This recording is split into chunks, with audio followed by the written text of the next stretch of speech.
The Inquisitor by Robert Silverberg. Originally published in the December 1956 issue of Imagination magazine, and republished in a collection of the author's stories entitled Early Days, More Tales from the Pulp Era in 2016. Read by Darrell T. Smith II for my channel, Quasar Spectra.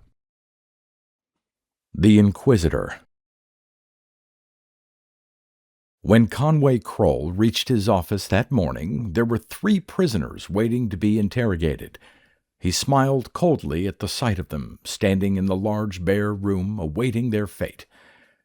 "Good morning," he said, with steely politeness. "My name is Kroll. It is my job to conduct the interrogation to which you 3 will be subjected today." One of the 3, a tall, youthful-looking man, glared up at him bitterly. "Interrogation?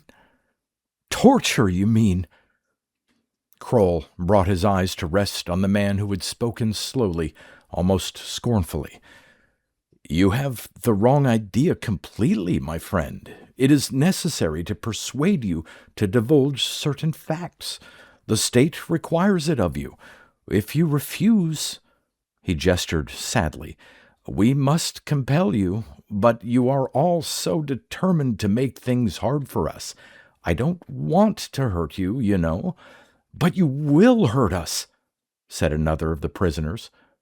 She was a girl, no more than 20, slim and dark-haired. Even in the dreary prison garb, thought Kroll, she retained her beauty. "You're going to torture us." Kroll shrugged. "I repeat, I don't want to." He looked at his watch. "Come, we're wasting time, and the Inquisitor is waiting. Miss Horniman, you must be first." The girl shrank back behind the bitter-eyed young man. The 3rd prisoner, a resigned-looking, balding man of 50 or so, did not change his expression. "Take me first," the man said. "Leave her alone." Again Kroll shrugged.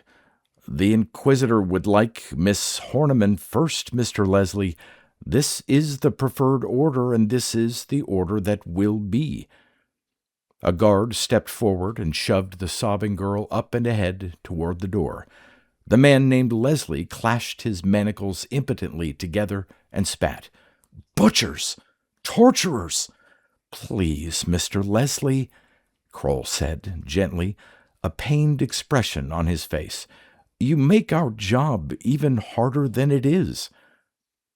He followed the girl into the adjoining room where the Inquisitor was waiting. The interrogation chamber was an immense rectangular room with concrete floor and bleak white walls, in the center of which stood the Inquisitor. "Good morning, Kroll," the Inquisitor said. Its metallic voice rattled and boomed in the big room. In the depths of the machine, relays clicked and hummed. Kroll bowed to it, and the Inquisitor responded with a gesture of a prolonged metal arm. "The first prisoner, Kroll." "Miss Florence Horniman," Kroll said, "accused of treason against the state, denies charge." "How do you plead?" the machine asked coldly. "Not guilty," stammered the girl. 2 huge metal arms extended from the Inquisitor's sides and folded around her. They drew her across the room to the bosom of the robot. "Feed in the data, Kroll." At the signal, Kroll slipped in the tape on the girl. A moment passed while the Inquisitor digested the data, and then The plea of not guilty is rejected as invalid." "You can't just do that," the girl said. "That's my plea." "Not valid in view of the evidence," said the Inquisitor. Kroll smiled distantly. He had seen this scene repeated over and over, almost every day for the 10 years he had held the post. He wrapped his blue and gold interrogator's cloak around himself impressively and stepped forward. "You are accused of treason against the state," Kroll said sonorously, "but it is my duty to inform you that your sentence may be mitigated upon your delivering us certain information about leaders of your movement, future plans, location of your party cell, and so forth." Florence Horniman's eyes flashed brightly. "I won't tell you anything." "Perhaps I did not make myself clear," Kroll said. He repeated his offer. "The answer is still no." Kroll sighed. "Very well," he said. A third hand slid from the Inquisitor's body, and a needle-thin finger traced a line down the girl's bare arm. A bloody trickle appeared. She began to sob again. Kroll stepped closer and lifted her head. "Why must you hold out?" he asked. "Why don't you speak?" Still silence. The finger rose again and sliced lightly across her cheek. "All right, take her away," Kroll said when 20 minutes had passed. The Inquisitor was humming merrily, busily taping the data that had been extracted from the girl and feeding it to the main computers downstairs. They would integrate it and notify the state police. It was a smooth functioning system. The bloody thing that had been Florence Horniman was led away by a guard, and the next prisoner led in. It was the middle-aged man, Chester Wengrove. "Get your hands off me," he snapped to the guard as he was shoved into the room. "You have no right to—" "Unfortunately, as a representative of the state, he has every right," Kroll said calmly. He fed Wengrove's tape to the Inquisitor. The trial proceeded. Wengrove was stubborn. It took half an hour to break him down at all, but when he did speak, he sang freely, giving data on his cell of the movement. "Very good," the Inquisitor said when Wengrove finally coughed and said he knew no more. "You are completely exonerated from the charge of treason in view of the information you have given." The eyes in the bloody face lit up. "I'm free, you mean?" "Unfortunately, no," the Inquisitor said. "Because of your danger to the state, you must be kept in quarantine camp along with other diseased former members of society until such time as we are able to clear your mind of its confusion, but you will not be punished." "I won't be punished," Wengrove repeated mindlessly. "When the Inquisitor says something, it means it," Kroll said. "Take him away." The next prisoner was Neil Leslie. He strode into the Inquisitor's chamber without having to be pushed and confronted Kroll defiantly. "My turn, eh?" Kroll nodded. "Your companions have both been removed." He nodded meaningfully toward the Inquisitor, whose claws were red with the blood of Florence Horniman and Chester Wengrove. They both spoke most satisfactorily, after some persuasion. "Torture, you mean?" "We've been through this already," Kroll said. "Since you're going to talk anyway, I don't understand why you can't save yourself a great deal of pain by talking now, before I hand you to the Inquisitor." "Because I don't mean to talk at all," Leslie said. He ran a hand through his shock of blonde hair and glared fiercely at Kroll. "Very well," the interrogator said. He stepped to the robot and slipped in Neil Leslie's tape. "I don't understand you at all," Kroll admitted, looking down at the pain-racked body before him. "Why don't you talk? I don't want to keep you in here, you know." Bloodshot eyes looked back at him, eyes clouded with pain and hatred. "I'm not saying anything," Leslie murmured. "Oil up your robot and let's try again." For the 100th time, the Inquisitor's talons descended, raked a red line across the man's body. He shuddered, but did not speak. Kroll shook his head impatiently. No prisoner had ever held out against the Inquisitor this long before. He found himself perspiring. The Inquisitor said, "The name of your leader is David Cosbro. Is this true?" No answer. A needle descended. Still no answer. "Your cell was located in East Appalachia, upper quadrant. Is this true?" No answer again. Minutes passed, minutes in which Leslie continued to stare defiantly outward, continued to clench his fists and remain silent. Finally, the Inquisitor opened its tightly clamped arms and let Leslie stagger out. He slumped to the ground at the feet of the robot and leaned dazedly against the Inquisitor's gleaming base.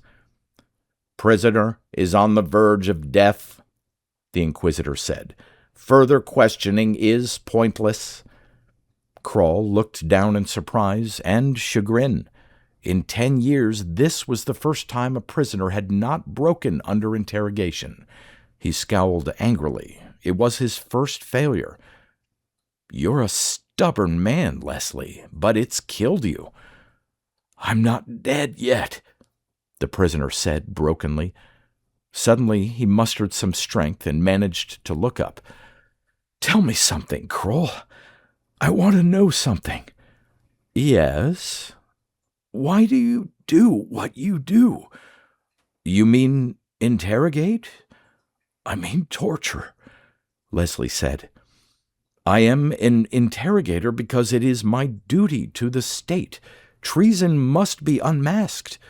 The enemies of the state destroyed. It is necessary."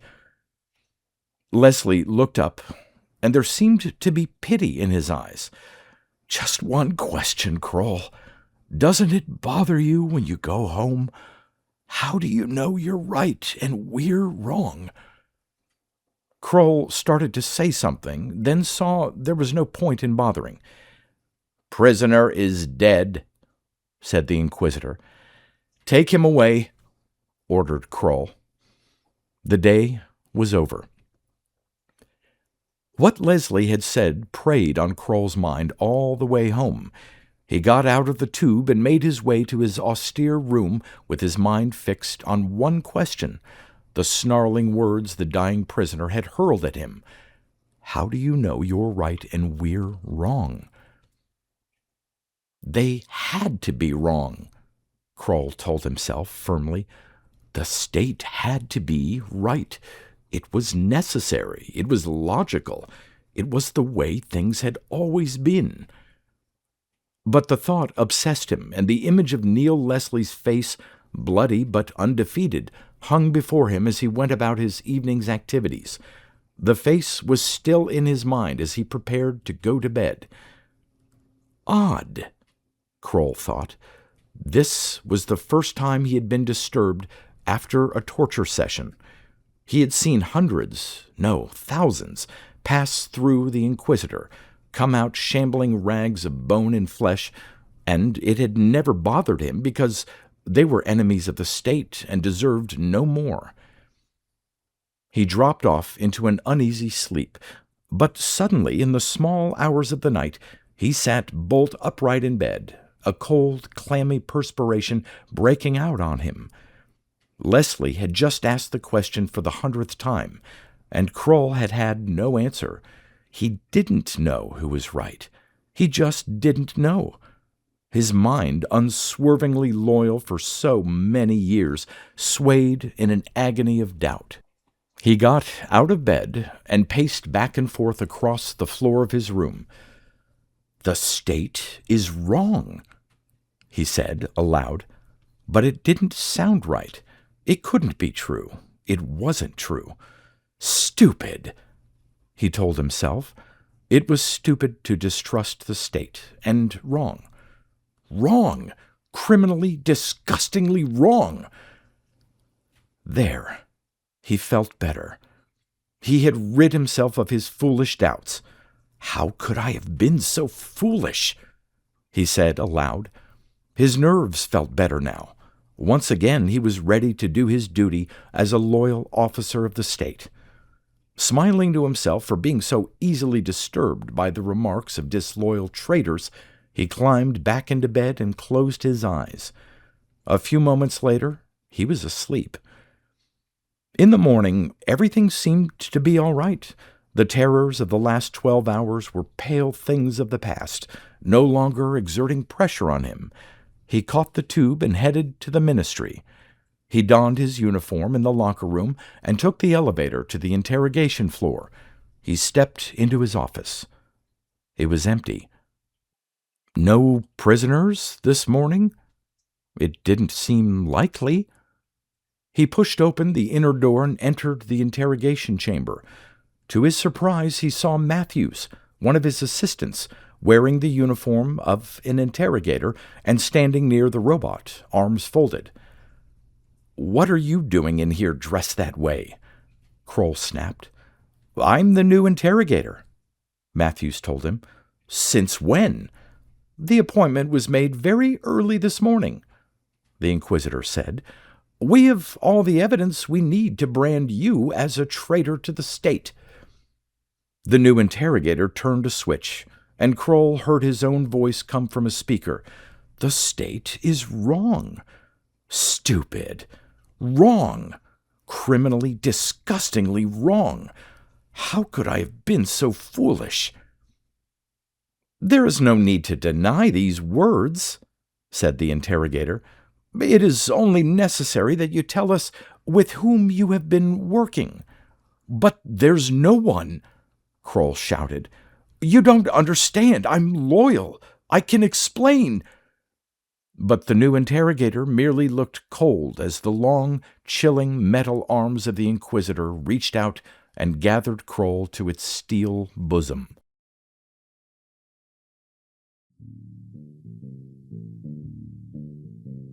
You've been listening to pre-1990s speculative fiction readings with a highlight on science fiction by Darrell T. Smith II. Please consider clicking the donation link in the description box. Thank you so much for your time and your imagination.